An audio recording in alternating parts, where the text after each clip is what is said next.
Hello everyone. Next we are going to use this tool to pass the ponytail into itself, as you can see, so that you can get this lifted effect. Then we are going to separate it into two parts and then folding it out into this high bun. Let's move ahead. Here we are taking this ponytail and then just passing it out into itself, as you can see in the video, and then making this loose and voluminous bun. Now you can apply any clip to it. Next we are going to tie our hair from this rubber band and then taking this low ponytail, passing through the top of the hair and making this bun.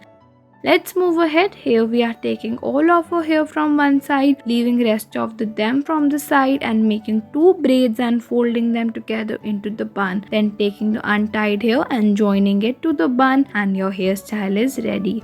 Next we are going to roll our hair and then convert it into this loose bun and then apply any accessory or clip for securing it. Next to our ponytail, we are converting it into a bun by applying this clip, any accessory or clip for securing it.